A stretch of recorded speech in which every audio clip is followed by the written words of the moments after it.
We must guard against the acquisition of unwarranted influence, whether sought or unsought, by the military-industrial complex.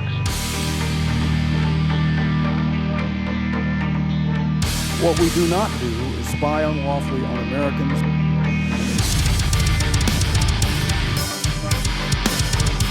We are leaving in 2014, period.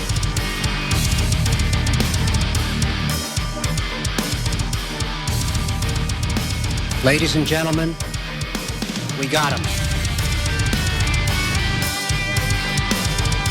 America's public enemy number one in the United States is drug abuse.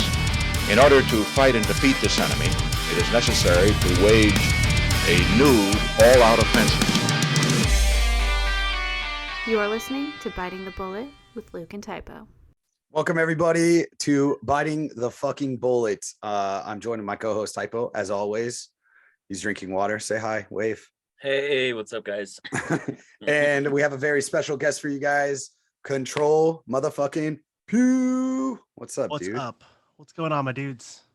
We're really happy that you came back. It's been over 2 years, or just about 2 years, since we've had you on the show. It feels weird that it's been that long. Yeah. It was a long 2 years, but at the same time, it was a quick 2 years, right? Like it's weird. Yeah. Time didn't exist the last 2 years. Like it didn't make sense. It's sort of like it started and stopped a lot. Yeah, it did. There was a lot of press pause in the last 2 years and then fast forward. Right. Yeah, So and I think you were on in like, if I'm not mistaken, you were on before the lockdowns happened. Mhm. Yeah. So like that was just a different time, dude. Right. Like, Yeah. now- It's like a whole other century ago, It's a whole new world. right? Oh Yeah, man. it was. Because we weren't even talking. Like, I don't even think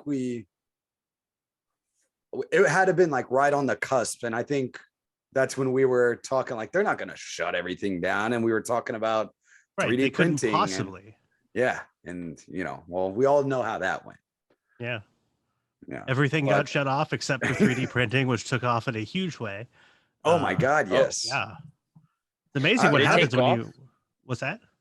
I was gonna say, did it take off a lot during the lockdowns? Oh yeah. I think like just from my audience growth sort of over the 2 years, like it's amazing what happens when you lock someone in a room and say the only way you're allowed to survive is through buying shit off Amazon. Right. And then these cheeky people show up with like, hey, you can 3D print a gun. You want a 3D printer? Go to Amazon. You know?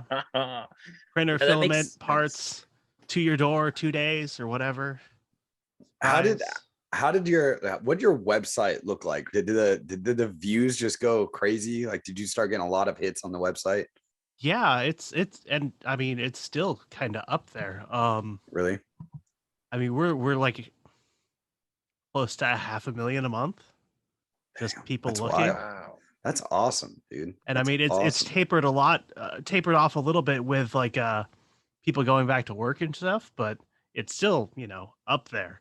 So What's crazy to me that there's states that are still having people talk about it. Like, yeah, Mhm. we're slowly coming back to work. Like, that's wild to me because in Right. Arizona, I mean, that's been over for a year and a half at least. Like, I've been back at work for a minute now, but it's just crazy to me that there's still people. Like, I've heard other people in other states like, yeah, I'm finally going back into work, and I'm like, what have you guys like? I get that first period where everybody was freaking out, but there's Right. still people going back to work now. Like, that's just wild to me. I think it's wild that people didn't go to work for a while because like Yeah. Well, that's wild in itself. I was one of those weird people who worked from home before COVID. For like 3 years, I'd been working from home, and then COVID hit, and then everyone got to work from home, and they're all like, "Damn, this is nice. You don't have to put on pants." I'm like, "Yeah, welcome, welcome to ultimate power." And yeah, and then they're like, "Oh, now we have to put on pants again." And I'm like, "Sucks to be you." You're like, I still don't put on pants. Right? Even if I come into the office. You're a pants disrespecter. Yeah, yeah, right. We only wear pink underwear on Wednesdays, right? Mine have hearts.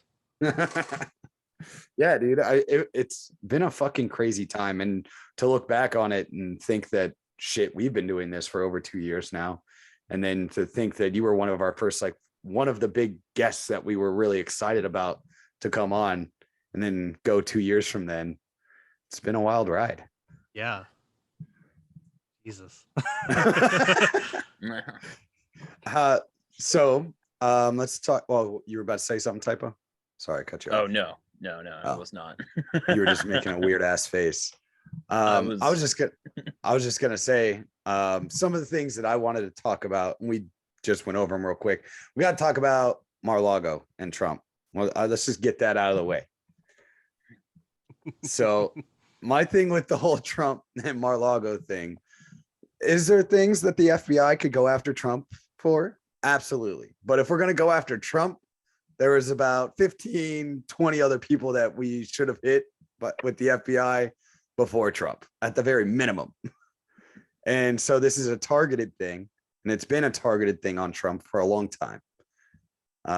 Trump should go to prison for war crimes in Yemen. I think everybody's probably in agreement with that, but so should Obama. So should the Clinton squad, whatever you want to call them, or isn't that what they call themselves? The squad. It's like Alexandria Ocasio-Cortez, the girl that's married to her brother. And then like, I don't know, there's a redhead in there somewhere, but you got the two important ones. Everyone else is just sort of fodder. Yeah, exactly. Yeah. With a squad. But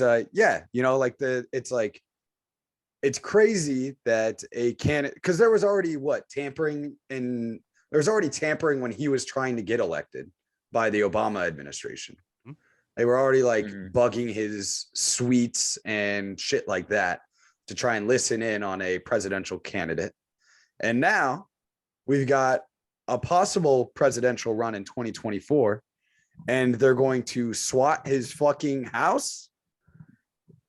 Yeah. Like, that's wild to me. That's wild to me. And Biden's still trying to shake people's hands twice because he forgot he did it the first time, and wandering around in giant lawns because he doesn't know which way to walk.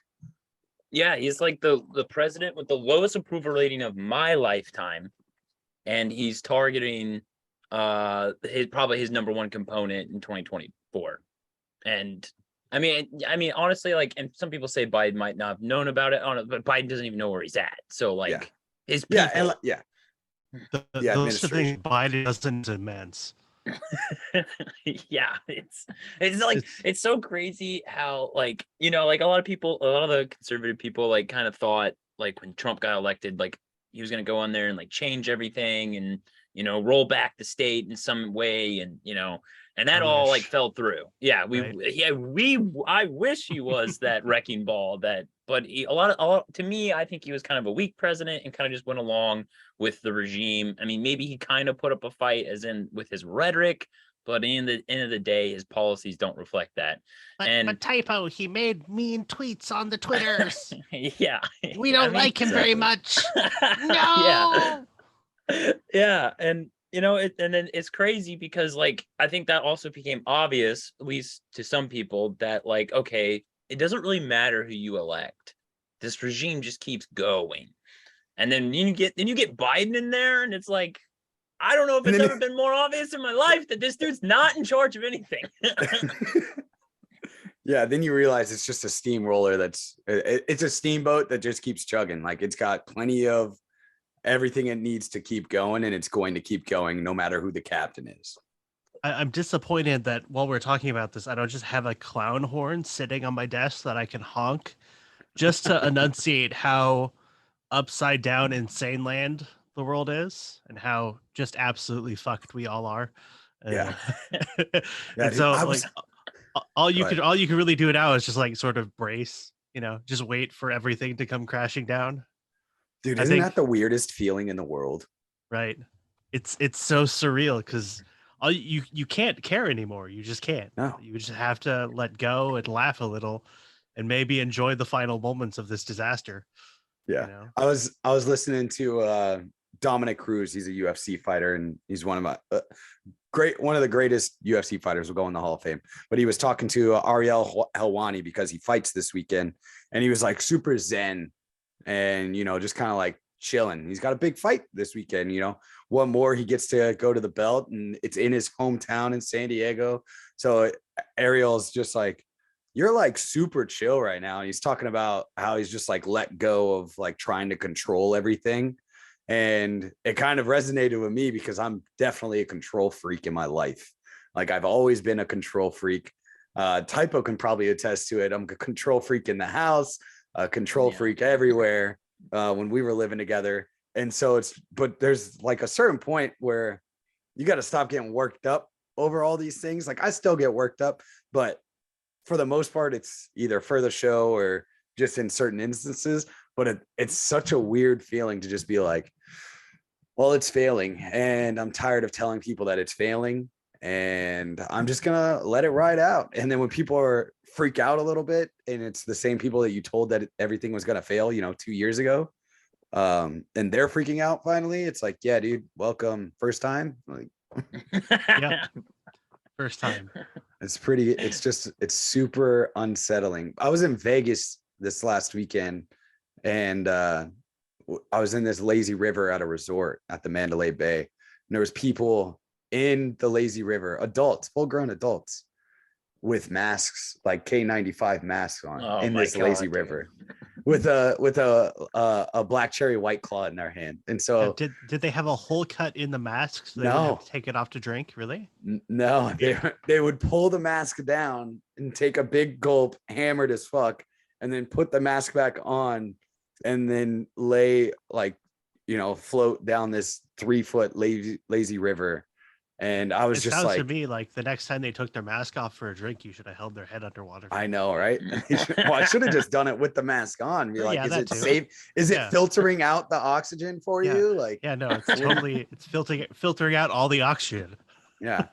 And it's dude, it was just wild because I like looked around and I was just like, nobody's bullying these people. Like, Right. what are we doing? What is this? This is the society that we live in. This is okay. I mean, it's really Reagan's fault for closing down the asylums. You might have a point with that one. The crazies are out and they're breeding. Yeah, you go. Well, they let them out and they found their way into Washington. I thought you were gonna say Walmart there. I'm like, damn. Hey, that's a little bit true. I used to get like, I always heard that a lot. Like when, especially when I moved to the city. Like, come from a very small town, so like Walmart's where we got everything, man. And when like I'd go to like the city and like liberal people would just like shit on Walmart and be like, I would never step into a Walmart and all that. And I was like, dude, that's all we had, bro. Are you shit? That's where people went and bought guns. Right?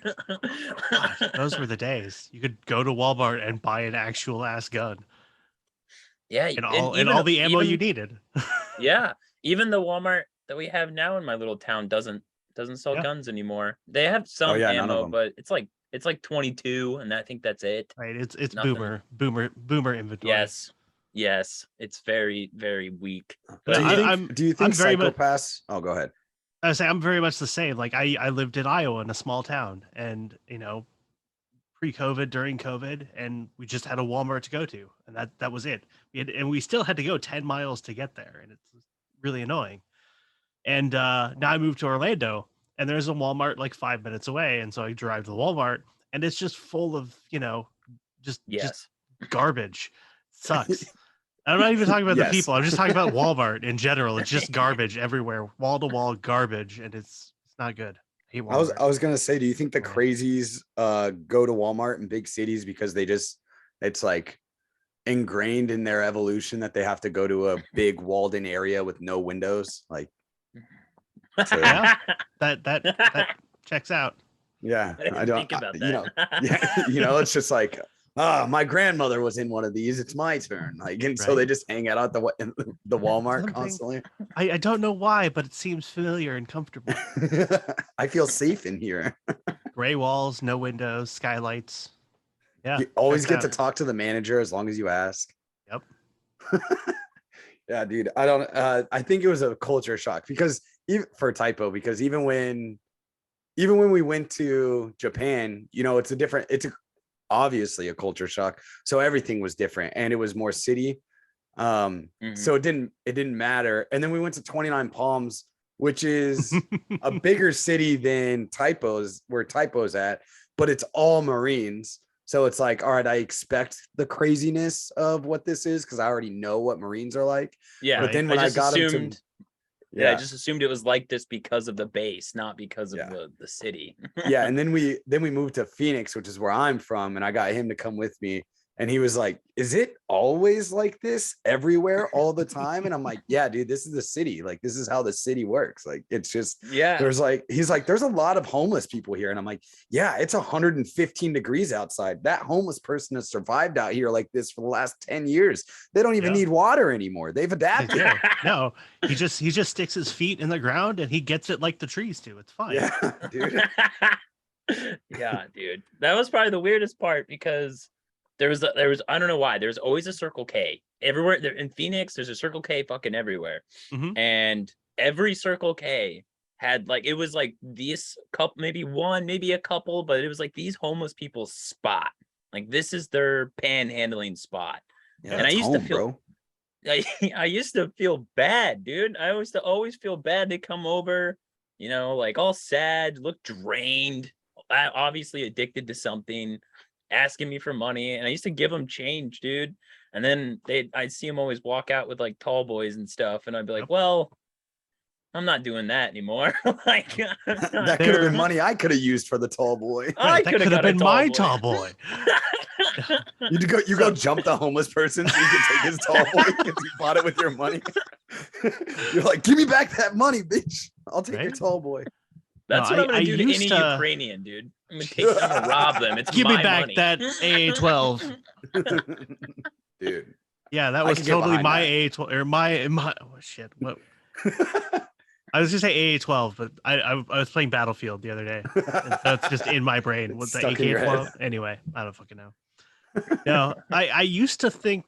I used to feel bad for homeless people when I was younger, and then I remember seeing this vlog series in the early days of the internet where it was a guy who was like just a hardcore like advocate for homeless people, and he was a teacher, and he was vlogging on his little flip phone way back in the day, and he decided over the course of the summer, like he left all of his money at home, all of his IDs, everything else at home, and just wandered out on the street and says, I'm going to be homeless so I can, and I'm going to document it for people to really show them what it's like. And, he goes out on like a Monday night, and by Wednesday, he's got a bed at the shelter. He's got an interview for the next day. He hasn't gone without a meal. He's got new clothes, new IDs, everything he needs to go and get a job the next day. And then he just stopped advocating from that point forward. Like he was never heard from again.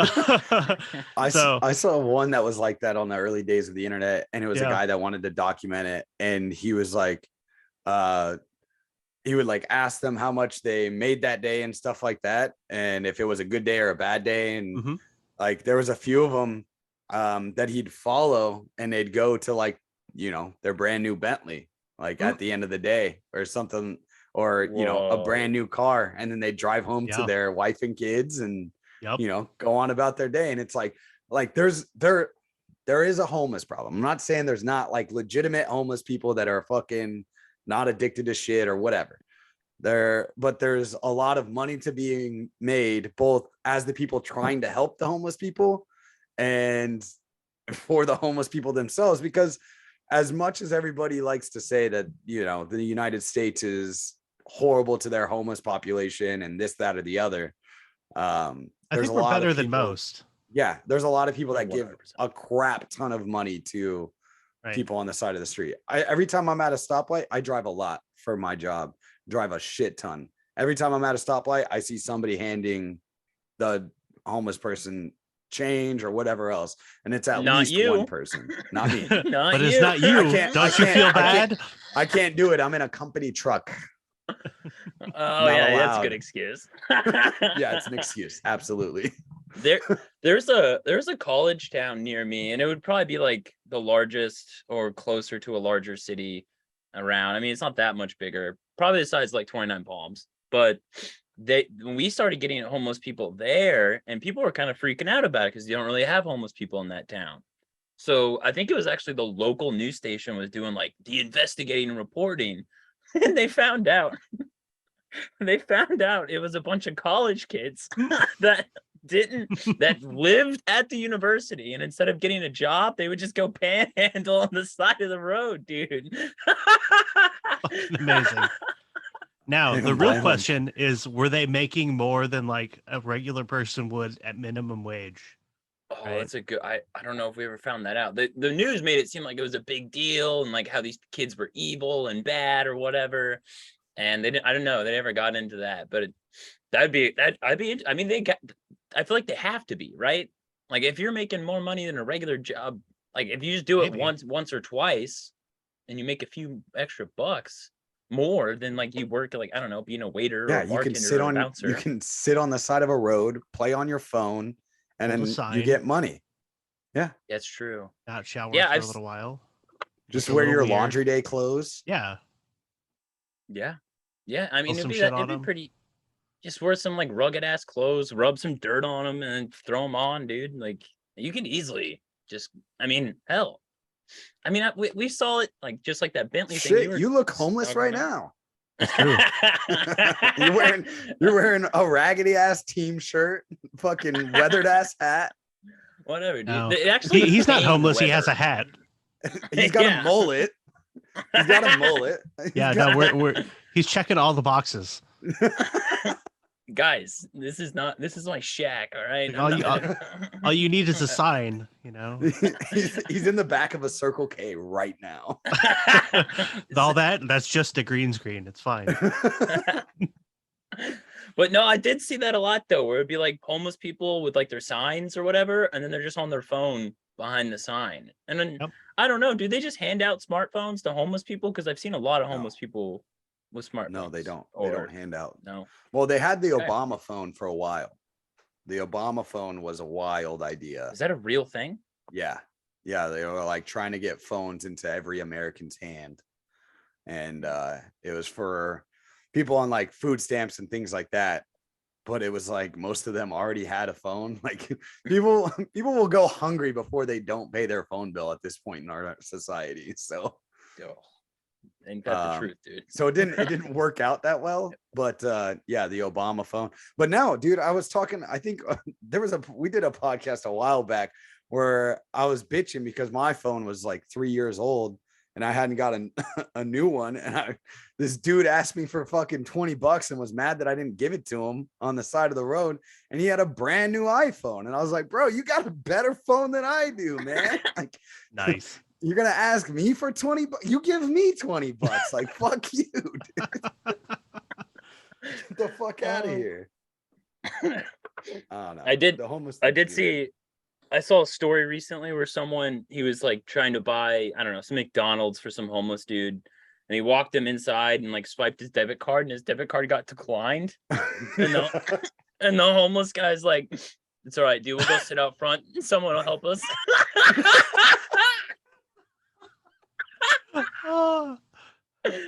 I mean, that's some good on-the-job training for that guy. Damn. Oh man, dude. That sucks, dude. That would be so depressing. Like, I'm trying to be a nice person. Decline. Yeah, I don't think I'd ever show my face. It's just a cheeseburger meal. That's one of those where you got to move to a new town. Yeah, Sever all ties. You don't need that getting around. Right. You don't need that getting around. Yeah, shit. Dude. That's fucking funny. Man. The other thing, well, yeah. So, I mean, I guess we didn't spend that much time on Mar-a-Lago, but we can go back to it, just like the FBI. Yeah, exactly. Trump's homeless now. I know Trump's homeless right now. That's how I was going to segue it back into it. It would be wild if they hit all of his houses all at the same time. Yeah, that would tie up the entire FBI just permanently. Well, for like 2 or 3 days. I will say this though, it was very interesting watching some of the Florida Republicans and how they reacted, because they actually hit a house in Mar-a-Lago in Florida, Well, that's what, that's DeSantis's state, and the other Republicans in there were, I mean, I forgot his name, but he basically was saying like we need to have emergency like Florida Congress or Senate meeting, whatever the fuck he was, and we need to pass a law that says that we're not going to allow FBI agents in our state anymore. And I feel think like I was that just talking about that too, like within the last couple of podcasts where I was like, there's a couple of states that are like, hey, ATFs, we're not helping anything with the ATF. And I think that's what they were talking about. But then there was the other Republican, Tim something, the black dude, that was like, we'll see where it goes. It was what a pussy. Yeah, that guy was a fucking bitch. Tim Scott. And it's I like think his Tim name is. Scott. Yeah. This whole thing highlights the problems with politicians is that they're all generally pro-state. Yeah. Right? And by pro-state, I mean they're for the government and they're so far up their own asses they can see it. The pro-state. Yeah, I got it. And, I was gonna make a cancer joke, but but yeah, so when all these bills that you're talking about, like with the ATF, where they're like, oh, we're not gonna help the ATF anymore. They're all well and good, but they all stop at like, we're just not going to stop them, or we're not going to like assist them, right? We're not gonna step in front and like stop them, or shoot them at the border. Which is what I would recommend when federal agents come into your state, is you just shoot them at the border and you call it a day. That way they're never actually Florida's problem. Or you have like a DMZ, right? 20 miles on the border, whatever. I recommend this to Texas too. They keep trying to secede, but they never quite, pull the trigger there. So just set up a 20-mile DMZ, get a couple of your border patrol helicopters. Yeah, and Texas would be like probably they had a major incident in their state where the FBI and ATF burned down a fucking basically a compound, which is almost a church in a lot of ways to a lot of people, and killed, I don't even know, like hundreds, maybe over 100 women and children and men or something like that. And I'm pretty sure, if I remember correctly, the sheriff of that county had no idea that was even happening. They had no idea that the feds were coming into their jurisdiction. And the sheriff, tried to call them off, but what's calling them, telling them, no, don't do this, really going to work. And I think you're right. And that's something that I would really advocate for. I mean, obviously, I don't know exactly what your political perspective is if you are an anarchist, but me and Luke are anarchists and want, we at least to get rid of the federal government is where we'll be okay with. We'll be okay. We'll settle for getting rid of the federal government. Like that's what we'll take it. Yeah, we'll take that. And I think if states are like for real, and I think, it just happened that the rating of Donald Trump's place, it's kind of starting to radicalize a lot of at least conservative and Republican types that like, hey, maybe we don't need this FBI anymore. And their idea is to go to Washington and try to change it from the inside. But I think you have a much better shot of taking control, Republicans or whoever taking control of their state government and enforcing, like you said, like, no, you are not coming in here, and we have men with guns just like you do, and we're not going to allow that to happen. It's a lot different of a story when you can still reach the tyrants, right? When the tyrants are just like a half a day's drive away from you, as opposed to multiple days because they're all in DC, right? Right. So, if we relocate all that power to the state level, to the state governments, at least that way, when things go awry at your local level, you have someone you can reach out to in whatever manner you need to, in order to remedy that. So, and you can even take that down to like the county level. Your sheriff is an elected official and has executive authority over the county. County, city, HOA, just all the levels of government. Go all the way to even HOA. You get your neighbor. I'd be an HOA terrorist, bro. Right? No, my father-in-law passed earlier this year, and his survived by his widow and all that, who's moving into like a little suburban community. And she went in, she signed some initial paperwork, And then later she found out that the HOA was running out of money. So that what they like to do is they like to selectively jack up their HOA fees every couple months by like a couple $100. Whoa. And Wow. so she's like, wow, I really need to I really can't do this. Right. And the guy slaps her with a lawsuit immediately because Wow. he's a lawyer and it doesn't cost him anything. It's like, Yeah. wow, I fucking despise HOAs. Yeah, Anyway, dude, they're the that's worst. my rant. Yeah, they're the worst. They're So- fuck, dude. Them Yeah. and the federal government are in ties with each other. They can Yeah, we get had tar some and problems. feathered just the same.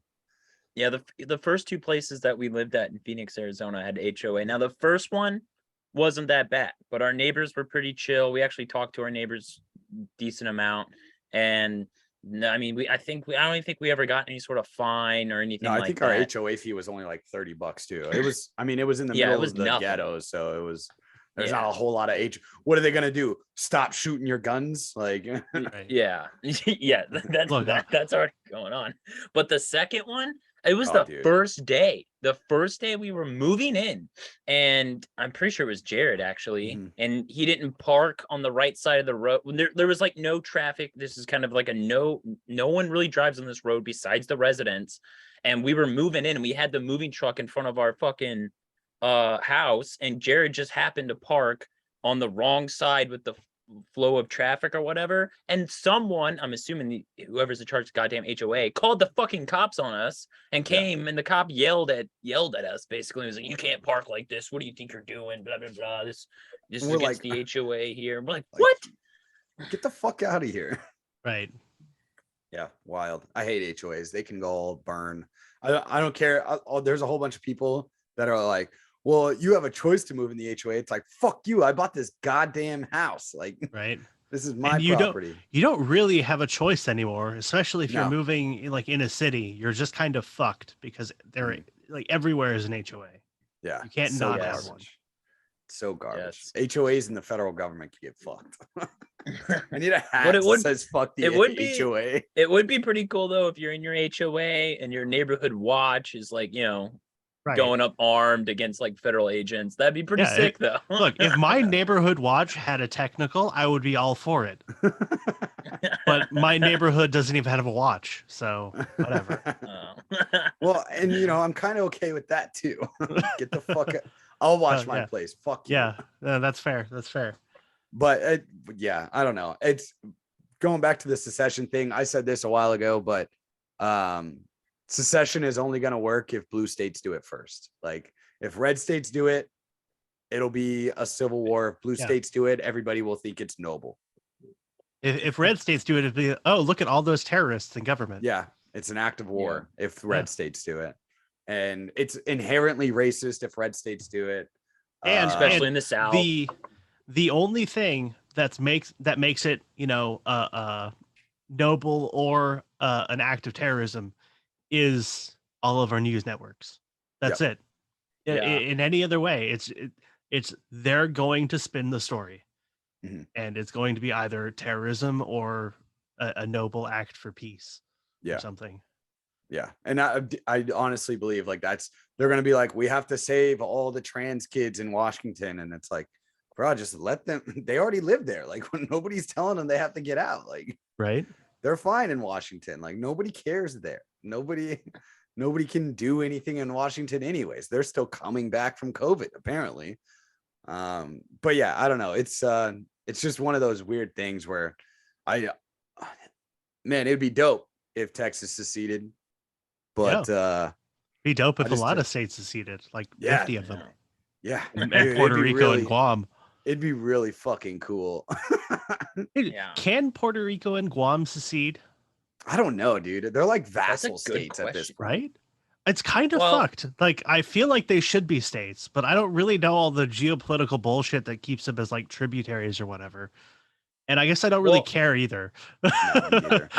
I know the two things is like they don't pay taxes. I'm sure it's just federal tax they don't pay, Right. and they can't vote. And I would gladly give up that right. Yeah, voting doesn't matter anyway. Yeah, I'd gladly give up my right to vote to not pay taxes. Like I do Dude, that I in would- yeah. Wait, I could give you this thing that doesn't matter for 30% of my own money back. Yes, Thanks. like you think that I don't do every election cycle, I can just keep my money? Yes. Okay. Amazing. I'd be much happier as a person. So if I was like a resident in Port, I mean, I don't really know like what that means for all that entails. Like you said, like I don't know all the geopolitical politics or whatever that goes along with it. But just that alone, just knowing that, I would not want to become a state. If I lived in Puerto Rico, I'd be like, no, Yeah. never become a state ever. Right? I think But the I only think- other, sorry, go ahead. I was just gonna say, I think well, at least Washington D.C. they're trying somewhat to make it a state, maybe Dude, even that's Puerto gonna be Rico. so fucking weird. But I think they're just they want Washington D.C. to be a state. Yeah, it's retarded. I think that the Dems just think because these places would be more likely to vote blue, that's why they want them to have, so they have more power in the Senate and the House and whatever. Well, it's funny But because I they don't know. carved out Washington D.C. that 10-mile square as specifically not a state because they didn't want any one state to hold the seat of government and be, assumed to be more powerful than any other state. So Yeah, I don't know. that It's worked kind out of insane. well. Right. Well, I mean, and this is all coming after like them fencing off the inauguration, putting up military personnel all across the inauguration. It was like, I told my mom this one when it was going on. I was like, have you ever seen a military coup? And she was like, well, no, obviously. And I was like, well, let me pull up a video of it and pull up a military coup from like any other state or any other country across the world where the United States has led a military coup. And it looks exactly the same as the inauguration. And I was like, yeah, this is what a military coup looks like. Can you tell me the difference between these two pictures? No, they're the same picture. That's why. That's a good meme. We should pull up the Myanmar footage and then the inauguration footage. Just play it side by side. And then you have like they bring in J-Lo to sing America the Beautiful, and then like all these pop stars that supported it, and like and it's like, all right, well, this is the most we're talking about. It's the same shit. We were watching Narcos. Narcos, and it's like the same shit. Like he gets involved in the, Pablo Escobar gets involved in, giving out money to basically the barrio that he grew up in, and then he gets involved with the politics because he wants to go into politics, and he gets involved in all the popular culture because he knows to get involved in the politics he needs to have the backing of popular culture. And it's like, all right, so like we know the blueprint. We know the blueprint, and the blueprint happens often. And obviously Pablo Escobar didn't take over the government. He ended up becoming a criminal of the country. But still, at the same time, it's like we know the blueprint, and it's the difference. Yeah, exactly. You're not wrong. But it's just they did the same. It's just funny that they did the same thing that we've seen hundreds of times. Yeah. Just I'm just kind of shocked that like the normal people don't really catch on, and I say normal people lovingly. But like this has been every election ever since the beginning of publicity. Yeah. Ever since the news stopped being like, this is what happened in your local community this week, and became, this is what your favorite people have said this week or today, or, whatever. It's just kind of, it's gone downhill quickly. Yeah. Like the power of the microphone and I think television, I don't know about you guys, but my parents always were worried that I was spending too much time on the internet growing up, maybe spending too much time playing video games, while they would sit there and watch whatever fucking shit was on TV.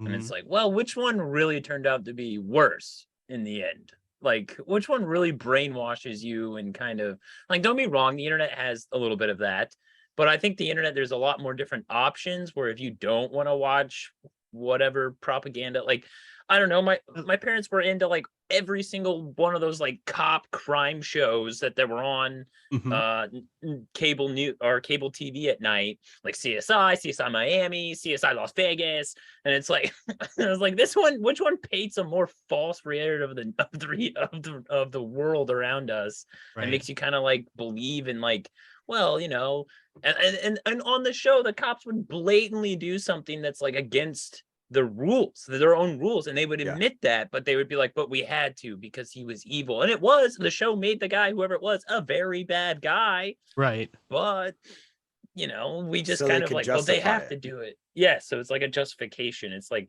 and I believe that, in my opinion, I believe that has a lot to do with why some people, boomers, are so back the blue about everything, because of the shit they were fed when we, like, my whole life they were fed that stuff. Really bad about it. Yeah. Oh yeah. And Yeah, it's it's very much like, when you see it over and over again and you're like, oh, they broke into that guy's house without a warrant because they absolutely had to. Like, that becomes Right. the excuse Hey, because it guess was what? a really bad person. Where's CSI reality, right? Where they break into the guy's house without a warrant, and then the guy who you caught red-handed murdering 7 people gets to walk free because you broke into his house without a warrant. Yeah. Right? When do we get that Yeah. show? That would be great. Yeah, dude. Yeah. Well, I just get, honestly, like, the most thing, maybe it's because I was in the military, but the biggest thing that annoyed me is watching the CSI, like, forensic nerds are the ones kicking in the doors. I'm like, God. dude, these guys No. are not, there's a whole fucking SWAT team for this. That's what they Right. do. They Right. don't, it's not the detective. It's not the lead detective. They don't do this. The That bothered nerd the hell who out of me. hasn't shot a gun in 10 years doesn't get to be the point man in the breaching team. It's not. Yes. No. Bad. Stop it. Oh, that was I always frustrated, especially after going through the Marine Corps. That was the most frustrating thing for me. Not even the propaganda, just that Right. annoyed me, and I don't know why. Or how they'd breach a fucking house. That would annoy the fuck out of me. No checking that too. corners, no checking doorways. They're just, oh, there he is, and then sprint through a fucking house out into because it always goes through the back door, and it's like nobody was at the back fucking door. What the fuck are we doing? No one of the 20-man insertion team could have been bothered to go around the back. Yeah, but then you see like actual videos of like Right. cops going up to a house, and it's like 7 cops in the doorway, and a dude takes out a shotgun and Right. puts some fucking metal in their chest, and they're like, how good, I could never expected this. And it's like a real life video, and you're like, maybe you kind of deserve it at that point. The 4th guy in the stack is thinking, God, I don't know how I'm going to financially recover. Dude, it's just so we did a couple like rewatches of those on like the earlier shows, because I don't know why we were pretty angry at, we're still angry at cops, but it's not as bad anymore, so it was a lot funnier then. But and we haven't seen any good ones lately, I guess, too. But it was like them, going up to a doorway and telling the person that they need to come out with their hands up, and it's just 4 guys in the doorway. They don't even have their guns drawn. Like, there was one, they didn't have any guns drawn, but they were like, you need to come out, you're armed. Like, they were basically saying that he's armed and dangerous, and he needs to come out of the house right now. And then dude just picks up a fucking gun, and it's like, all right, bet I get a 4-for-1 shot right now because you guys are idiots. It's just wild. It's just wild to me that for however much stock the civilian population puts into police officers, at how incredibly incoherent and naive these police officers are when they're doing their job. It's just like every other government program. Yes, they're stupid. Right. They're bad. They they weren't misallocate their resources. They weren't trained by the best. They were trained by whoever costs the least. Yes. And whoever stayed around the longest. Right. And then that's decided usually to not the start a best either. consulting company after he retired. and then won a contract because he helped out the mayor's daughter at one point or some shit like that. But speaking of stupid cops and stupid things cops do, what do you think about this gun bill that's going through? Because that's gonna be, I don't think, I'll just say this, I don't think it's gonna get passed. No, obviously. But if it did get passed, it's like, what are they gonna do? Create a shit ton of fucking 30, how many people? 87,000 ATF agents out of nowhere. Well, you got the IRS people, and I was just saying, if they pass that bill, the assault weapons ban or the Protect Our Children Act, they pass that bill, it creates what, 100 million gun owners overnight as felons. Like, Probably. what are they going to Yeah. do with that? They can't do anything with that. I mean, it's going to have to be a lot of no-knock raids, and Yeah. those are never going to be pleasant for a Well, lot of people. here- Like, here's it's kind of gonna. Go ahead. I was just gonna say, here's maybe more of a broader question with like the the development of how far 3D printing has come. Is gun control even feasible? Like, I kind of believe that, but even before 3D printing, it kind of wasn't. But now with how far it's came, is that even feasible anymore? Like at all? I mean, well, what is what? I think the first thing we did address is like, what is gun control? And it's not taking guns. It's not preventing your ability to have one. It's saying if you have one, well, now you're a criminal, right? Yeah. And I mean, we've already seen a multitude of people who just don't care already, whether or not society wants to consider them a criminal because they're out there willingly committing crimes. That far less severe than owning a gun, as this bill would do.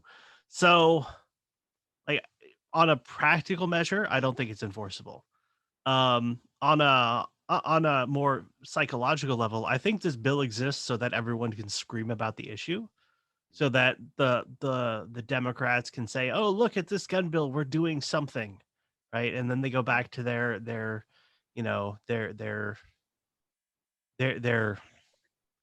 parents who demand things, committee, and and say, look what we did, we wrote this 300-page bill and no one please read it because it doesn't make any sense and it's not like logically coherent all the way through.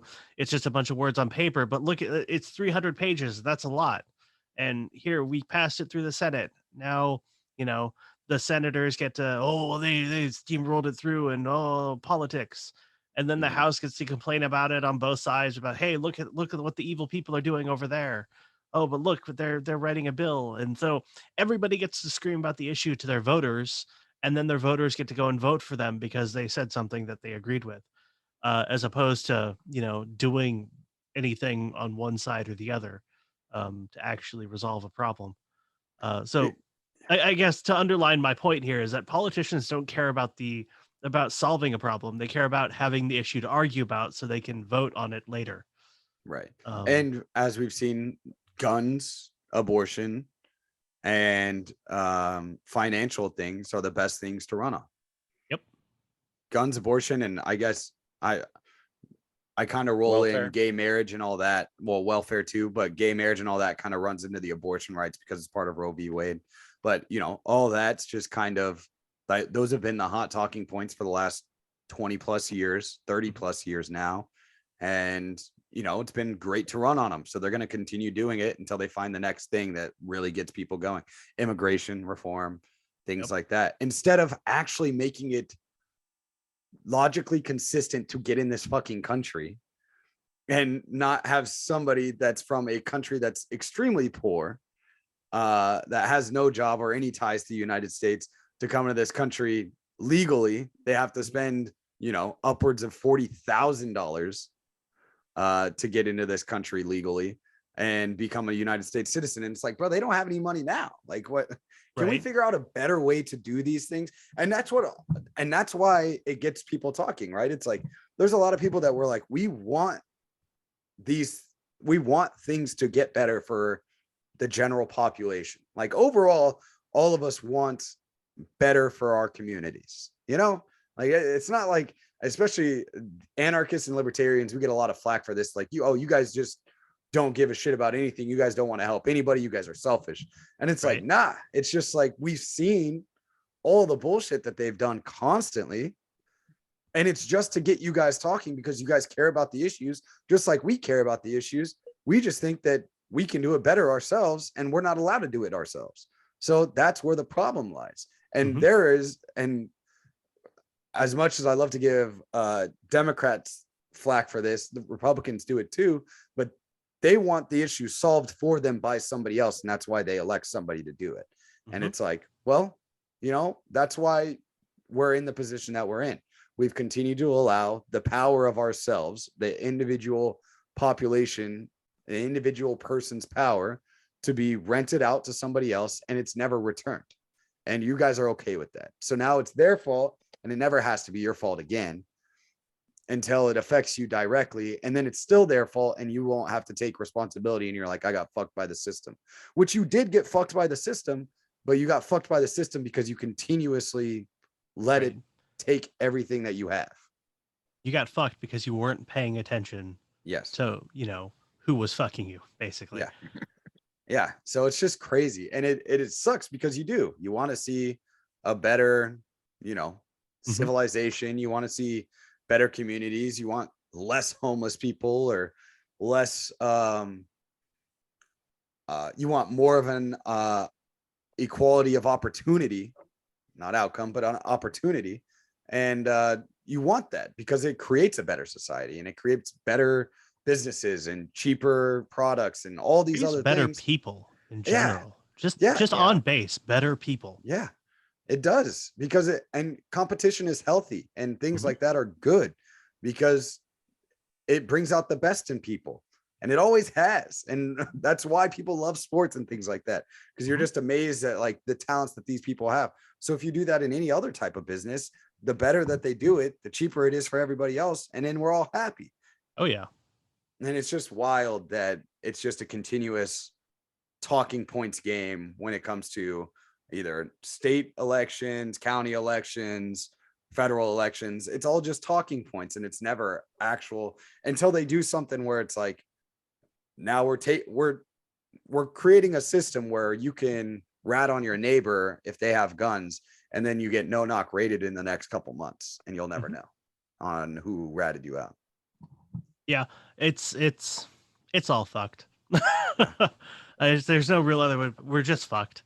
All our political sort of class isn't paying attention anymore to what people want.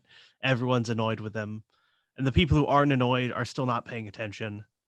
And well, they're going to be the worst off later, because they're just going to continue to be sort of milked like tax cattle, basically. And it's unfortunate. Yeah, I don't think the federal government wants less people, even though like there's people that keep calling for a kid tax or something like that. I've seen that going around again lately. Wait, really? Yeah, they're my like, God. we should. There was one, I can't remember who said it, but they were like, we should really start thinking as a society, or I don't want a federal bill or anything, but I think as a society we should make it taboo to have more than one kid, because why would you bring more than one kid into the world at this point in time? Do you know how much carbon that is? Yeah, why would you plant more than one tree, or like more than one door in your house, or maybe more than one window in your home? Yeah. Why would you ever own more than one TV, or more than one trash can? More than one gun. Right? I was getting to that, but but yeah, dude, I was just like, oh, this is the things that people, and that's the other thing. We have all these other issues, and then we are arguing about stuff like that, and it's like, right. Just waiting for the collapse, man. I'm just enjoying it on the way down. Like if I could magically, like, put in one keystone thing that might maybe like stop this whole thing from derailing, right? It would be an overhaul of the IRS, because then maybe people would start paying more attention. Yeah. Okay, just an IRS, but with a website that you can log into with a bunch of sliders for all the government initiatives, and you can take your contribution to the general taxes, right, and decide what government actions that money goes to. If you want to put it all in defense, fine, put your whatever amount of money in defense. If you want to put it all in whatever homeless shelters, do that. But if maybe if people could pay a little more attention to what money they were giving the government, they might pay a little more attention to who's in the government, and then maybe it doesn't need to just implode on itself. But exactly. Well, it's like, that was one of our first shows too. We had a guy on named Crowdfunded Government.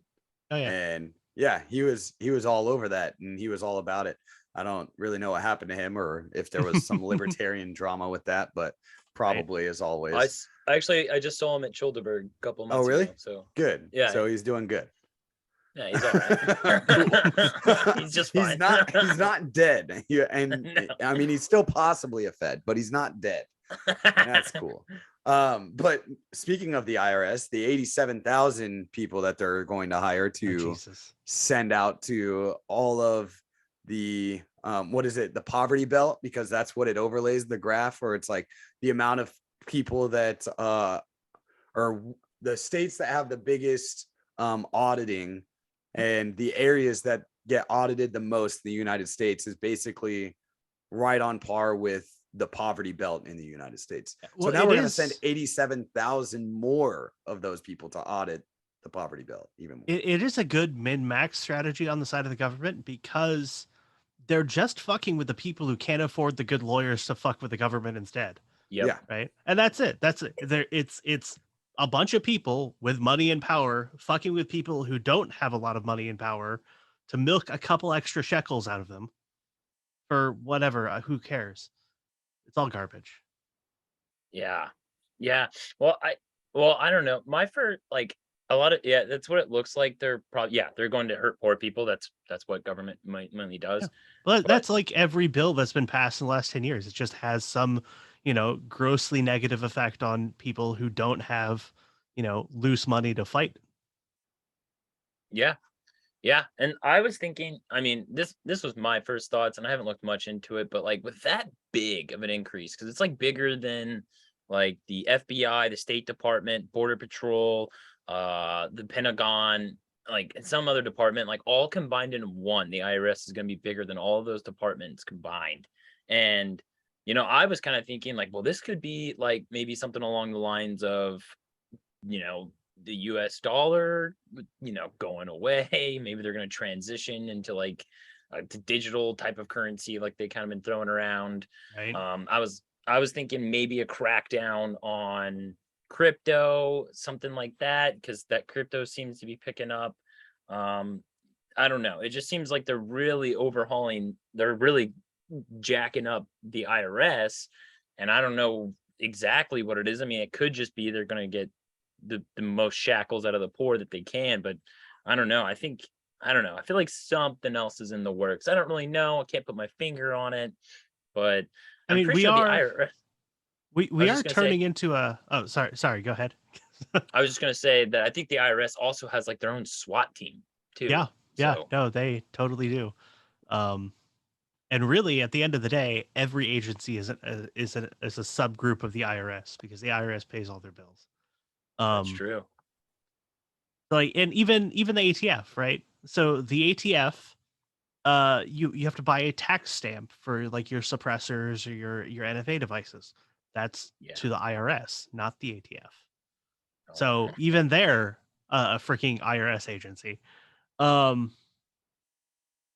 was I gonna say though? It was, I don't know. It's all garbage, man. I just, all you can do is watch and wait for the inevitable step too far, Yeah, and with, I guess it would be maybe you would know this, but I mean, is there a way or any idea that you have of like how many or how frequent that like 3D printing of guns is becoming in this country? I mean, it's remarkably easy. Easy and cheap. Right. It's remarkably easy, remarkably cheap.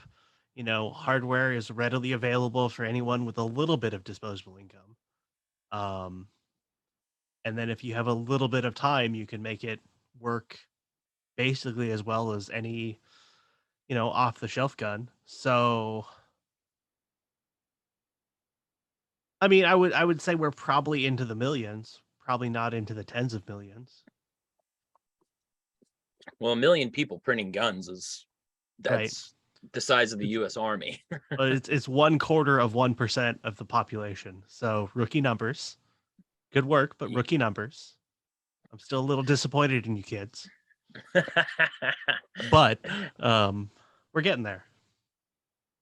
Yeah, and I mean, it seems like a lot it seems like a lot of the things that's coming out of 3D printing is advancing relatively pretty quickly. Mhm. I mean, especially like, would you say that you guys have come, or the 3D printing community has come a long way since like probably 2 years ago? Yeah. So when you think about it, we're in like yeah, this was explained to me from with some people who are far more knowledgeable about early guns than I am. Uh, we're in like the 1890s, right? With 3D printing. Okay. Well, we were anyway. And because we're trying to make, semi-automatic firearms that, with simple tooling and make them relatively reliable, but we're using butter to hold everything together, right? Which is what they were using in 1890. It was just butter steel. It was soft as hell. They hadn't quite figured out how to harden it yet. And so, progressing on now with like the FGC9 Mark IIs and some of the like the Biden's Bane AR upper that came out, we're getting into like the early 1900s now with, semi-automatic, relatively light caliber, repeatable firearms. So we're making progress. We've still got another 100 years of technological development to go before we get to modern day. But, considering we covered 20 years in a year and a half, we'll get there pretty quick.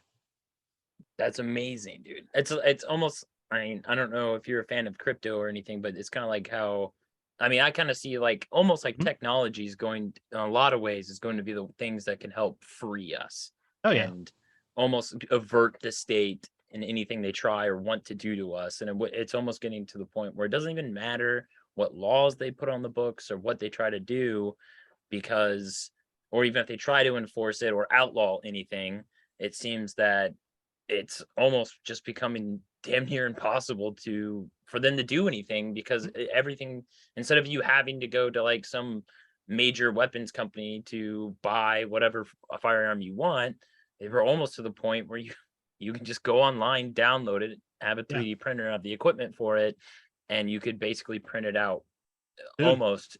Yeah. And I know stuff like that, just like that's what gives me hope. Not really anything in Washington, not really anything that goes on in the political space. And yeah, don't get me wrong, I like seeing some radical politicians say the right thing. It does, Right. make me feel a little bit better.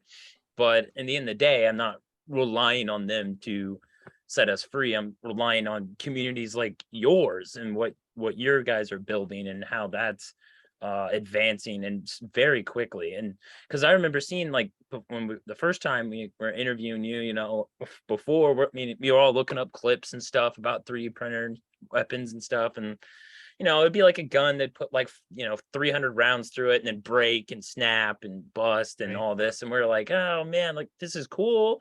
I just really hope it gets better. And then now Mhm. the clips that I'm seeing online, I'm like, oh my god, dude, Right. like Watch me it's dump my just so amazing. 10,000th round through this Glock. Yeah. It's you Yes. can, and I don't want to sugarcoat this for the listeners, right? There is a level of you have to know what you're doing in order to build a 3D printed gun that works reliably, that doesn't break within 100 rounds. But the files are getting better. They're getting more and more structurally sound. So it more and more comes down to you and your ability to use your 3D printer to print this thing. And so, I don't want to like mislead anyone and say, oh, you can just hit the button and it's magically it's better Yes. than One a day. Glock. One day. Soon, maybe we'll get there with the advent of technology with better printers and everything else, being more accessible at a lower price. But you have to understand some of how your printer works in order to print well, and not have it break. And Or It, blow up on you. yeah. we could you almost describe it in a weird way, like it's almost like an art form?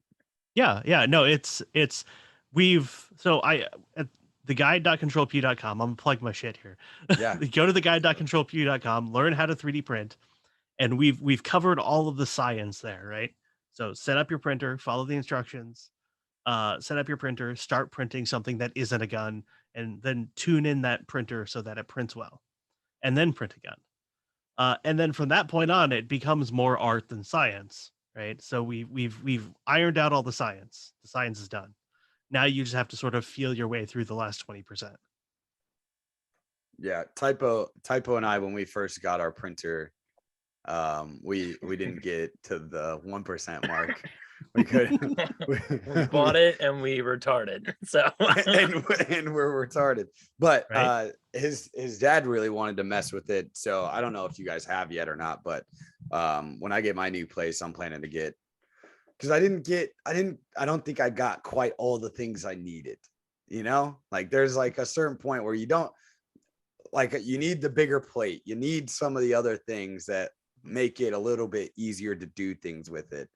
And we were fucking poor as shit then too. And yeah. Typo's in Circle K right now, so Right. maybe he can. Hey, I but- hear it's good money. Yeah, apparently being homeless is where it's at right now. Look, But, look, $20 is $20. Right? But that's like the plan is, we've kind of gotten really big and we really like Bitcoin. Like that's the thing, Mhm. obviously. And so that was the one undertaking that I had over the last year and a half, was like, all right, let's really figure out what Bitcoin is and what it does and things like that. You know, I feel like it's an integral part of what I think will be successful in the future. So it's Right. like, I really need to understand this to at least a point where I can explain it to other people that respect me or want to hear what I think about something. So now That the list next, is very small. yeah, yeah. I was saying, I don't know Yeah. about the first part, but tell me about, so this is actually something that I've been trying to like figure out myself, is because I see Bitcoin more as like a store of value than a monetary device, right? So what I'm looking at it as now. So before I was like, oh, store of value. I understand the concept of what that is saying. It's an asset that won't depreciate when inflation kicks in, kind of deal, you know? But Right. the reason why it won't is because, well, the only reason why now that I'm so far into it, or I'm like, all right, this is it, this is how it's going to be, is because I legitimately see it as the future currency of the global world. Like it's got to be, because all these other ones are going to fucking fail. And even if there's other competing ones, like even if the US dollar is still survived by the crypto US dollar or something like that, there's going to be a lot of people that are just going to be like, yeah, I'm not doing that anymore. And Right. as the technology gets better with Bitcoin and it's more easily accessible to go from dollars to Bitcoins and Bitcoins to dollars, and it's getting there, and there's things that help you do that more, the more people are going to be like, yeah, I get to hold the actual money that I have. Because I was explaining this to somebody the other day, where I was like, yeah, you know, once you put the money in like a bank, like you don't own that money anymore. The bank owns that money technically. Like from a legality perspective, they own that money, even though it's your money stored in their bank. Like they Mhm. legitimately own that. But with Bitcoin, and if you have your own keys and you have your own wallet and cold storage and hot storage or hard storage, whatever, yeah, I did a lot of research, obviously. And, you know, if you have that, then you own your keys. So that money is yours and it's accessible to you when you need it. And so that's kind of how I see it. And I think, I mean, we've been saying it the whole time, like it's going to fail at some Yeah. point. All this is going Well, to fail at. I think- was just gonna add on top of that, like here it probably might not catch on as quickly here in America because we do have the US dollar. It's still, you know, pretty dominant. It might be dominant for who knows how long. Right. But it became very popular in like third world countries, and a lot of people were able to, because they used it as a store of value, and they were able to leave their country with their currency depreciating, and they didn't have to worry about their own government robbing them as they were leaving.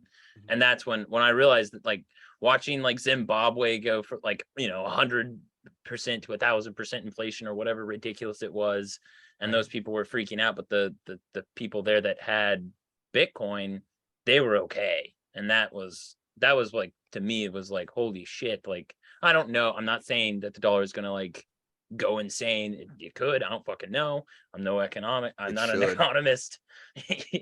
But Right. to me, that was like the biggest thing. And like Luke said, I think once the user friendliness catches up, and like just like with 3D printing, once it Mhm. like it becomes more understandable to the layman like myself, I think it'll pick up a lot faster, and as it becomes more user friendly, it'll pick up and increase and increase and increase, and that's what I think inevitably.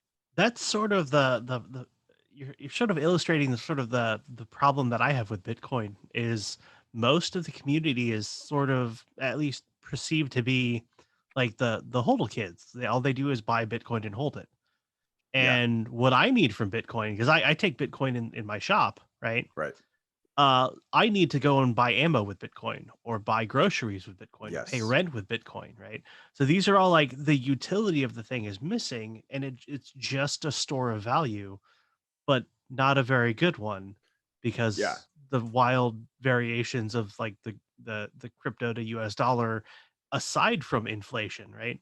So Mhm. like I look at a store of value as something that increases in value proportionately to the increase in inflation, right? Right. So $107 or $100 in gold over the course of a year at 7% inflation, right, is now worth $107 later, or something more than $107.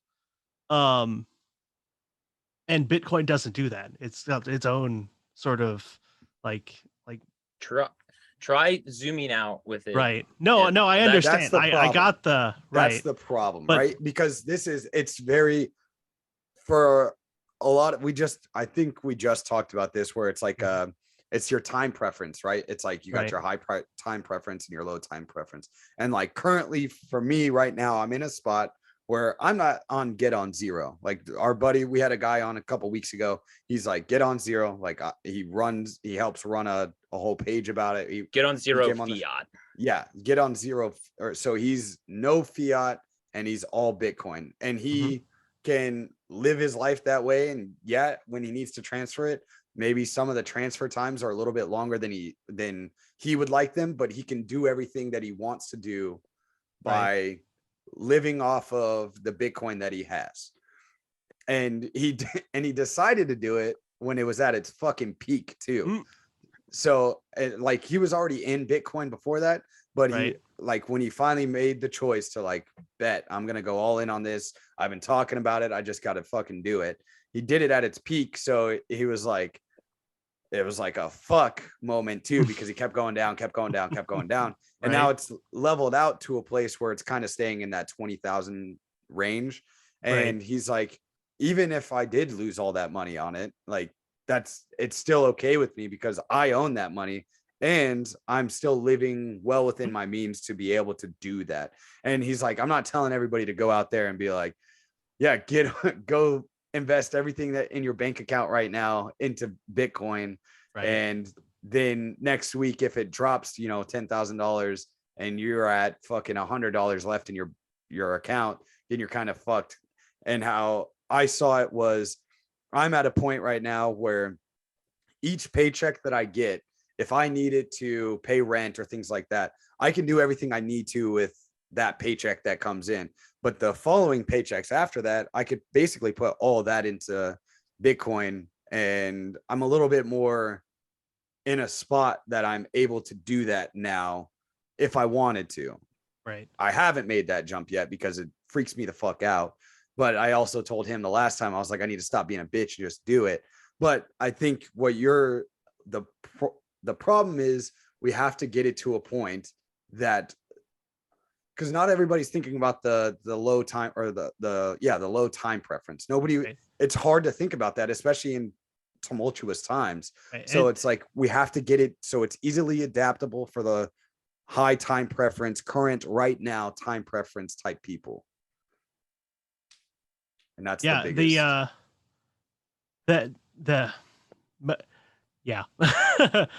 Most people still operating on a paycheck to paycheck sort of lifestyle is really the biggest detriment to cryptocurrency, period.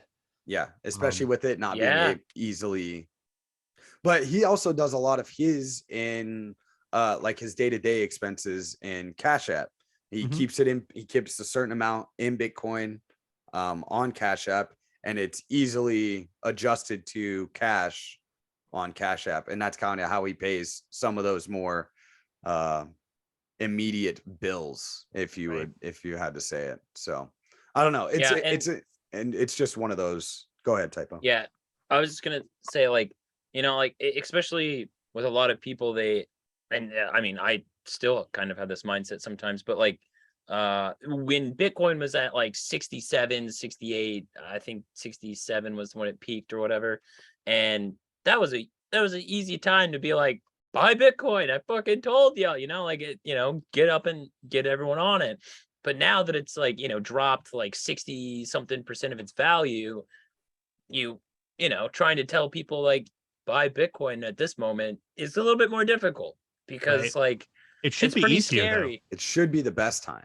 Right. Well, yes, that would be the argument. Would be like is actually that's counter to the normal best people time. thinking. Yes, Exactly. yes, and and honestly, when I first started buying Bitcoin, I think when me and Luke started buying Bitcoin, it was in like the 50,000 range. When we had a little bit, not much at all, but a little bit before that. When we consistently started buying it, it was pretty close to its peak. So I mean, and it's dropped. So like, I mean, if I add up all the amount of money that I put in my Bitcoin, I probably am in a net loss. I think I don't really know if you But I can also transfer it to expect it to dollars. go back up, and that's the biggest Well, thing. Is like that's the goal. I mean, if you're not buying Bitcoin hoping it goes up, then what the fuck you buying Bitcoin for? The real meta maneuver, right, is you buy something with cash, but in a large quantity, so you get a bulk pricing discount, like from a vendor. So for like patches, right, you pay them in cash, and then you sell that for Bitcoin, and so it doesn't matter what the price of Bitcoin and what the spot price is. You've 5x'd right there. Yeah, exactly. No, that's honestly, like I mean, that's how there's a lot of people that have done it like that for all their merch shops and things like, that's a way to do it. And our merch is slow moving because we never fucking plug it. We never promote it. But but that's how but ours is on demand. Yeah, ours is on demand too. But that's kind of how I see the 3D printing as it gets more user friendly, as it becomes more easily the entrance to get into it. It gets so many more people to start to do it, because then it becomes a hobby, and then you can do this or that, or there's some people that have $300 lying around, but like you said, there's a lot of people that it's like paycheck to paycheck, and they don't have $300 lying around for an ender. And it's like, it's a little bit different, obviously, because it's Bitcoin, and one's got a more user ability than the other one, I think, and that's the 3D printing, because you can do a lot of stuff with it. Having a physical thing helps a lot. Yes, it does. It does. I recommend everybody grabbing a cold storage, so then you can put your Bitcoin on something that you can physically see. And there you go. Yeah, see? There you go. But, it's just one of those things. I think I've said this since our first show, I'm pretty sure, is technology is going to be the thing that legitimately takes us out of the dark ages that we're living in right now, because it's what took us out of the fucking dark ages in the first place. So, every dark age is solved through innovation. And thank God the government can't innovate at all. They're fundamentally incapable of innovating. Yep. Yes, every single time. They're still running. They're still running on a system that was created 240 years ago. So the number of was it nuclear launch codes that were still 0000 like in the control bunkers, because they never set a new password. That is, I couldn't imagine. That's wild. I never heard that before, but it doesn't surprise me in the least. Not at all. The number of once upon a time I did security audits for the government, and the number of passwords that were on post-it notes under keyboards or under mouse pads was just astronomically high. Oh, that's still a thing. That's a thing. No, like if you go into any military office, changes. if you go into a military office right now, you can find a password easy as shit. Absolutely. You can imagine how many CTEs those motherfuckers have too. Like they're not remembering shit. The government also, like, I'll say this, for someone that's not the best at remembering passwords, the government made it a very, like, these, like, insane credentials you had to have for your password, at least to me. And it was like, 5 capital letters, 4 numbers or whatever, special characters. And like, if it was too close to your previous one, then you couldn't do that. So, like, I kind of understood why people always put them No, under their keyboard. It was the most anti-human policy. The US government password policy was the most anti-human policy I'd ever seen, because it was never something that could ever be remembered by an actual person. No, it's not. It can't have like your name, an actual word. Like, it was the wildest thing ever. Right. And I was like, I never remembered it, so I had to reset it every time I logged into one of those fucking systems. The we're always only calling our reason computer guys. the only reason I ever remembered my password is because I'm from the last generation of people who had physical keypads on phones, and we didn't have like a phone book just on the phone. We had to actually dial numbers to get people, and so I would memorize phone numbers. Yeah, and it was like it, but if the physical keypads on phones and keyboards are flipped, right? So if you kept the physical location for all the buttons of my phone number and you type that into the keypad with a couple special characters and a couple other letters, that was my password the whole time, because the only way I could remember it, because it was the physical locations of the keys. That's pretty funny. Yeah. Well, that's kind of how my company's kind of got the same thing now, where it has to be like this fucking crazy password. And so then when I make passwords for like our personal accounts for this podcast and I have to share it with Typo, it's like all craziness. Like, what is and this, he's like, why, dude? It's like my first initial, his second initial, his first initial, my second initial. It's like all over the place. And then like the year, or like a birthday year or something, or month, day, and then a couple of special characters. And he's like, why do you make it like this? And I was like, well, now I have to remember my stuff, so I have to make them more complicated so I can remember this one stuff.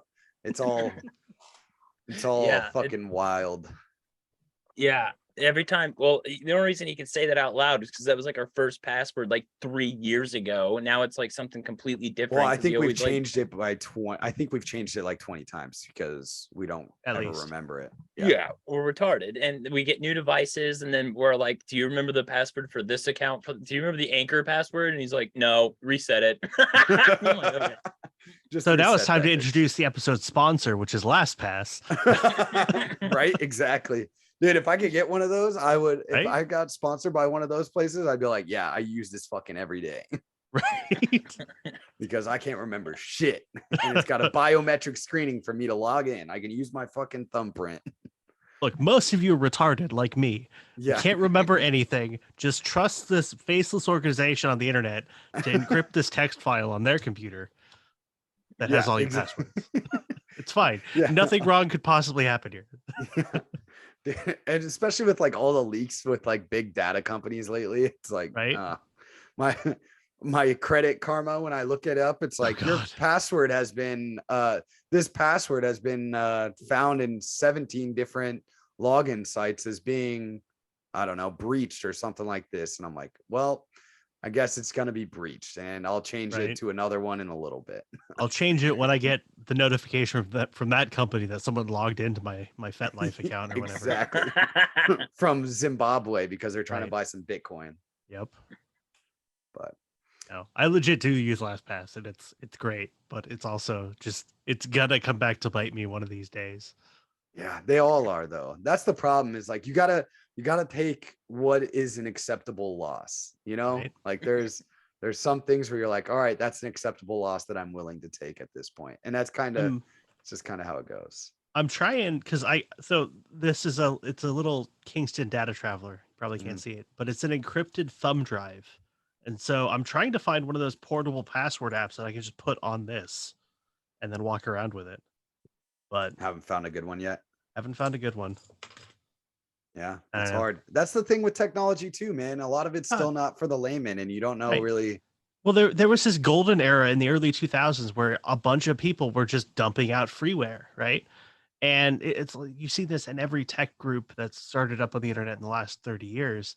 is they start up developing freeware, and then it turns into eventually software as a service, right? Which is where we are now with LastPass and all these other companies. Is you just pay them every month, and then you get the same service that you used to get for free with this free thing that you downloaded once upon a time. It was really a better time, and I'm sad that it's gone to shit too. Yeah, because they would just innovate it too for you, and you just had to update it. Right. Yeah, bastards. Or they just didn't, and you just had a thing that worked. Yeah, it just always worked. Yeah. This was before day one DLC patches and stuff, you know. Oh my god. Yeah, when like when I found out, like I played a lot of games growing up, like Xbox games. Yeah, and we shit. can tell. Mm-hmm. Yeah, whatever. And when I would have games on there, and like I found out like, oh, they're coming out with like DLC, like maps or whatever. Mm-hmm. But then I found out that the maps are already installed on the game itself, on the disc. Yep. They're just giving you like a code or whatever that lets you access what you Right. already fucking bought. Yeah. It was when I found that out, I wanted to throw like I wanted to go on a riot, dude. I was like, what, dude? They're just robbing us. And they come out with like 5 DLCs. And then next year they come out with the whole fucking new game, and you're like, oh my god, dude. Yeah, at least now when you buy the game, the all those maps and stuff aren't already bundled in that download, right? It's another download that you have to get later. So yes, it makes it a little different. Right. It feels a little different, but also the same. Yeah. Same, but different. Yeah, dude. It's a crazy world we're living in, and we're just gonna keep on living, I guess. We got nothing better to do. Yeah, exactly. Fucking clown world. It's like the Stranger Things, everything's upside down. No.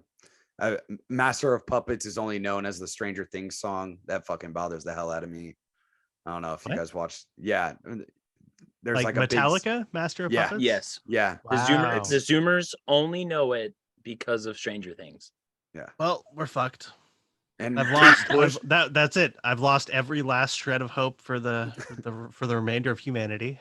Kate Bush, who wasn't even on the radio in the 80s, is on the radio all the time. You know, it's just we're living in a fucking weird ass world, man. I hear parachute bands are coming back. Oh god damn it. Never mind. Maybe it's not worth living anymore. Where's my pistol at? But there you go. That thing's dope, dude. Like Did this. you This is ma- a fun Did little... you make that? Yeah, this is the Tac Daddy. The Tac Daddy. Oh. So Sol Invictus, which is a company you probably don't know, but they made a Tac 9, which is an updated for current year Tech 9. So it's got Tech 9 aesthetics, but everything is completely different on the inside. It's all new metal bits. Uses an AR-15 fire control group. It's a hammer instead of a garbage striker. So the trigger actually feels kind of nice. But yeah, and so now we're making some 3D printed lowers for them. Fuck yeah, dude. That's dope.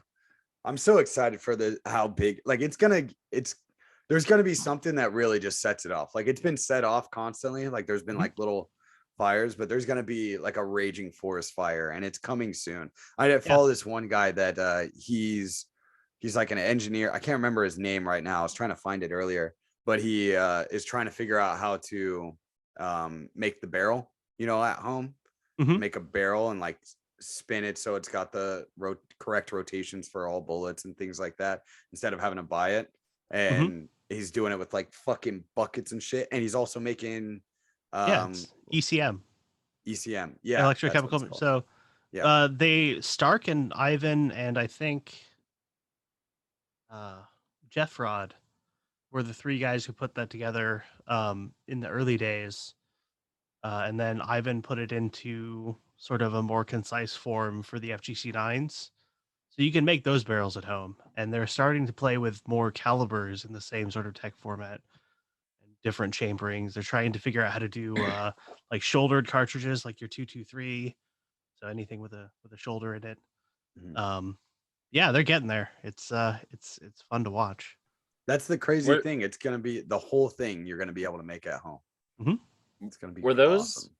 were those guys kind of like the ones that started it off? Is there kind of, I don't know, do you know like the kind of like the history with 3D printing when it all kind of started?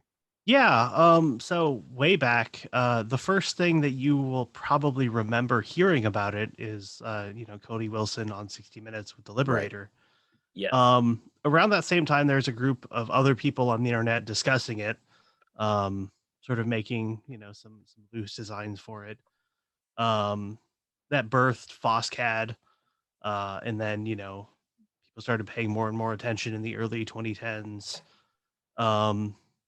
And then I want to say 2017, a guy named Durwood released the Shooty AP9, which was it was it's the father to the FGC9, so it's it's I wouldn't call it a finished gun. It worked, but it took quite a bit of refinement to get it to work. And then Stark found that and got together with Ivan, and they put together the FGC9 Mark One, which refined all of that, put it into a format that was easy to understand and actually build. Set up using common, sort of common metric hardware. So your common round stock sizes that you could get, and then Ivan and Jeff Rod worked together to put together the sort of ECM barrel documentation that went into that, so you can make your own barrels at home. And then the Menendez mag that had already been released at that time sort of came into play, as now you can 3D print your magazine also. So you're really just buying some common stock, common fasteners, common springs, to finish out building this thing. And most of it, all of it, was still available on AliExpress, so you can get it shipped pretty well everywhere. Um, yeah, so that was 2018, 2019. God, now I can't even remember what day it's been forever, but not that long. I can't remember what day it was when that, or what year it was when the FGC9 Mark One came out. And then they went back into dev. So, and again, along this whole timeline, you're seeing the Tech 9 release, the EB10, the Glock frames that have been all over the place now. Yeah, just a long design history of just everything else, sort of, you know, that stuff that us in America are spoiled for because we can just buy parts for it, but you can't buy them anywhere else. Right. And then let's see, last year, 21, the Mark II came out for the FGC9. So again, enhanced ergonomics, enhanced buildability, refined the instructions more, refined all the documentation so that it's even easier now to build. And that's what you're seeing in like Myanmar and in foreign countries and foreign conflicts, sort of appearing here and there. Yeah, it's huge in Myanmar. I just typed in Jay Stark, but it's his stuff is literally all over anything with Myanmar in it. Yep. R.I.P. Jay Stark, but it's just crazy to see how much it's changed. And I'm telling you, we're coming up on something with all the work that all you guys do. They're coming up on something that's just gonna make it. There's gonna be something that somebody figures out where it's just going to be the fire that started. There are two huge technological hurdles that we need to come over. The first is a more economical, higher end, a higher quality, more economical 3D printer, right? So Right. we're starting to see that. I think the first one of note is like the Bamboo Labs X1, which is just coming off of their Kickstarter. I've seen a lot of the pre-roll for it around the internet, and it seems like it does a really good job. It has a lot of features that would be hard to find in like a $4,000 or $5,000 printer, but you're getting them for $1,000. So Yeah. again, that's 1/5 the cost. We're seeing it just drop, a lot. The thing you give up on that is a lot of it's proprietary. So we like open source. We like, having everything out there in the public. So it's a little bit, it's a little hinky. They might try and do something weird if they find out, oh, everyone who's printing guns with these, but Right. they're early, right? So we'll give them a little bit of credit. Hopefully that'll drive some more innovation out of the guys like from Prusa or Creality to deliver a better quality printer at a far lower price. Right. And then the other thing that the other big hurdle is locked actions. So right now with the FGC9, it's all blowback. And anything you see, like any of the ARs, they're using, the commercial AR bolts and barrels. So we're buying locking parts from, all these companies instead of finding a way to make them. And that's like the next big hurdle is some locking mechanism for a 3D printed firearm that makes it capable of handling, 223, 308, something like that natively. There's a guy who's playing with it's a flywheel delay mechanism, and I don't I understand the physics enough to understand them, but not enough to explain them. It's a little bit of an insane thing. So he's firing a 450 Bushmaster cartridge, just commercial 450 Bushmaster. It's a blowback action that's acting on a flywheel in the stock to retard the bolt thrust coming back, so it still opens at a safe velocity. Yeah, it's gonna revolutionize what a gun is. Right. I don't think I've ever seen a flywheel in any firearm ever. So that's kind of new. And I don't know, if you're listening, go subscribe to Evan Jones on YouTube. He's the kid who's doing it. He does a lot of playing stuff. He's a brilliant kid. But yeah, flywheel delay rifle is chef's kiss. It's another level of silly, and I love it. But I don't know. He's gonna see where it goes. I'm anxious to watch and see what happens with that.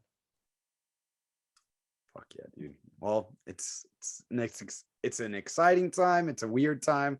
There's a lot of shit going on, and it's just like keep finding the things that give you more freedom over your life, and that's kind of like the goal at this point. Every little bit of freedom. Would you anywhere you can take it? Would you say that the 3D printing community is very toxic, like the Bitcoin community can be sometimes? Oh yeah, every online community is just full of like some of the most toxic goddamn people in the world. But what are you gonna do? Yeah. There isn't a wholesome community anymore because money and fame, right? Yeah. It's just funny because I've seen some like 3D printing dudes go at it online sometimes, and I'm like, oh god, dude, this is right. But they're like arguing over like semantic. Like to me, it's semantics. Like right. I'm just an outsider, but I'm like, wait, aren't you guys like on the same team? And they hate each other. Mm-hmm. There's God, there's a lot of that. It's like libertarians in general, right? Yeah. Yes. Any like fringe community that has, I don't know, just a decent amount of community, like people in their community, they're going to argue like over the most craziest things sometimes to me. Mm-hmm. But I actually love it. I think it builds a community and makes them better because it kind of stirs which way the community goes, and you kind of want that debate. Some people like collaboration and some people like conflict, and you get a lot of both depending on whatever you want to pay attention to. So, I don't know. You win some, you lose some. I desperately try not to get involved in it, but I'm apparently involved. I'm apparently like involved in most of it, and I don't say anything about it. But it's all my fault somehow. I don't know. What, people just don't like your, I don't know, whatever content you produce? I don't know. I just get attributed with stuff. I'm like, I didn't do any of that. Oh. Well, it's kind of cool. People are, I don't know. I guess. I guess publicity is good publicity. Yeah, somebody's got to be the villain. I guess I'll put on a fucking cape or something. But I don't know. It's just weird. You're like, I'm just a guy. Like, Right. I just do this on my free time. Like, I don't know. I'm Go trying fuck to make it a yourself. full-time job, but shit, you know. Yeah, exactly. But no, like I'm just here. Like I was an admin for a group, and then like, oh yeah, your group kicked a bunch of people. I'm like, I don't know, man. I'm just here. I don't. Whatever. You're like, I didn't kick anybody. I don't Right. know what the fuck you're Did I talking kick about. you? Why are you adding me on Twitter, bro? Settle down. I don't know. Anyway, yeah. I don't know. It's any community. There's always drama, and people like to follow drama, and I fucking despise it. Whatever. You Yeah, know, well, Yeah, that's it kind of is how kind we of are. We kind of just stick out of it. We're just like, right? yeah, we're flies on the we wall just watching. we I try will to say, talk shit on both sides. right? Fair and reasonable. Now, I will say that there is like when there is a fundamental like safety flaw in a 3D printed gun, I will shit on people all day and all night.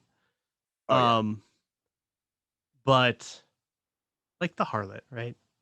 It's I have a lot of issues with that group. And here I am. I don't want to talk about drama. I'm talking about the drama. The harlot is a shitty gun. It's bad. It's not even good for gun buybacks. Just don't. Right? A songbird is cheaper to print and easier to deal with, and just it's three parts, right? And you take it to a buyback. You say, "Here's a gun," but like they didn't really test it before they released it. When they released it, they didn't inform the people making it that it was considered an any other weapon, so it's an actual felony, like a problematic felony. Oh wow. So they just allowed people to be ignorant about that. I'm like, no, you have to proactively tell them this, and you can't allow that to like just be out. You know what I mean? Like you as you know, you can't have that out there without that disclaimer, because 50 people going to jail because they printed your bullshit gun is not good. um, Yeah, it's pretty Yeah. bad. Especially when they're completely ignorant about it. Like you have to inform people in this community, especially because nobody knows anything. We're all on the bleeding edge of technology and law. So, Yeah. it's kind of a problem. Anyway, that's my rant. The songbird looks pretty dope. I like the songbird. Yeah, it's nice. It looks it looks like a crazy fucking 90s gun. Yeah. Like it looks like something you hook up to your Nintendo. Now, the most memorable one that I've seen was one that was powered by condoms, and they called it the aborter. Right, so instead of rubber bands, it's just condoms. Dude, people are amazing.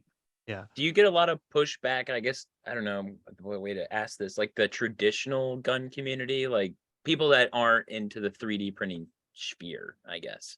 Yes and no. So like there's been a community of gun builders, like home gunsmith gun builder people, since the beginning of time, and they've been wildly supportive of us. They're like, "Oh wow, 3D printing is kind of dope. I didn't think we could do this, but y'all have proven that you can, and it's generally relatively safe to do." Um, and then there's the traditional like, I only need a gun and I go out on my porch and fire 2 blasts in the air in my suburban community. And my HOA might get mad, but I did what I had to do to defend my home from them peoples. You know who I'm Boomers. talking, right? Yeah. There's 2 sides of the boomer coin, right? There's the guys who are like, yeah, I build freaking, set me's and everything else in my shed and MP5s and whatever. Then there's the other side who's like, I only own a shotgun. Guns are bad, Yeah. And it's so one half of that coin is like, yeah, 3D printers are cool. The other half is, wow, y'all should be in jail already, And Oh, so wow. there's, I don't know. I mean, well, look, the way I look at boomers is we'll either win them over or they'll die out. It's fine. It's not a problem. Yeah. Yeah. It's a win-win Yeah. situation. It's Win-win. It's already starting. Like Right. look Well, at Biden. Look at the decay. Like Yeah, well- they're going out. You can't stop it. There are 2 things you can't stop. Well, 3, I guess. Right. The first one is the signal. The second is time, and the third is a train. Right. Exactly. I just had an ad pop up for the friggin' train air conditioners. Did that make that pop into your head or? Yeah. And Twitter advertisements die. Goddamn motherfuckers. They're always listening, man. They're always Right? listening. Well, I think that's a good place to end it. We've been droning on now for 2 hours Yeah, really? almost. Damn. Yeah.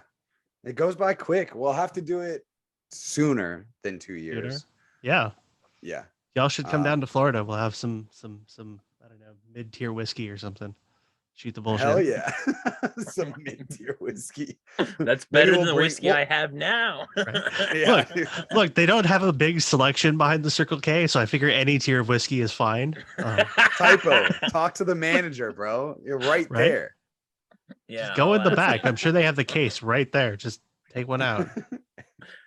But yeah, dude, if we're ever in Florida, we'll fucking let you know. I think yeah. we'll be moving eventually, hopefully in the next year or so. Florida? And it sounds like we're gonna be in Tennessee, but we're not too far from Florida. All right. Right on. It's like a So, day trip. Come it's on a lot down. closer than Arizona. That's true. It's a lot nicer than Arizona too. Yeah, it's a lot. Yeah, there's actual green stuff there. So Yeah. I don't see a lot of green stuff, so that's what it's called. And I don't even know what a tree or grass is, and just cactus. That's outside Nice. stuff though. You don't need outside stuff. Humanity has spent 2,000 years perfecting inside. Why would I need to go outside? That's why you work at home too. You're like, yeah, I'm good. Yeah, no pants gang. No pants gang. Well, go ahead, throw out your stuff real quick, and then we can let you go. Right on. So CTRLP.com is the center of the universe for everything. You can follow me on social media, but I'm probably just going to get deleted as soon as you do, and it'll be your fault. Yep. So go to CTRLP.com, sign up for the newsletter there. If you feel like following me on social media, type in the name of the network .controlpew.com. So Instagram.controlpew.com or wherever the hell else you want to find, wherever the hell else you want to find me. That's how you know you'll actually find me, because there's a bunch of people pretending to be me trying to sell you 3D printers via Bitcoin in your DMs. This is bad. Don't do it. If you do want to give me money or Bitcoin for that matter, go to shop.controlpew.com. We sell shirts and stickers and other bullshit that you might like. Yeah. Oh, and if you want to support any of the devs who are 3D printing or developing the stuff that you like to print at home, go to donate.controlpew.com and you can send them Bitcoin directly. I think those are all the plugs. Plugs complete. Yes. Awesome. There you go. Typo, you got any last words for this? Thanks for coming on, man. Yeah, again, we'll have to do this a lot sooner than we did last time. 2 years felt like a long time, and it really feels like 3D printing has really come a long way, and I'm really excited to see where you guys take it to the next level. And we'll definitely talk about it, whatever you guys do. You guys get over those 2 big hurdles. Sign me up, dude. Right. Yeah, because That's all I Typo got. and I aren't going to innovate anything over those 2 hurdles. Like, we're not. Like, That's fine. We always need testers, you know. Hey, I can do that. I'll take Right? that hit. I'm cool All with that. I'll lose a finger. It's fine. I'm just kidding. Yeah, it's for science. It's for science. Yeah, dude. Thanks again for coming on. We'll get you on again soon, hopefully. And then you're a busy man. You're a busy man. So I'm all over the board. yeah, we'll schedule you out and we'll get you back on soon. We can talk about some of the other things going on in the Control Pew world and the 3D printed gun world. So I appreciate it. Anytime. And that's the fucking shit show. Hope you guys enjoyed it. We out.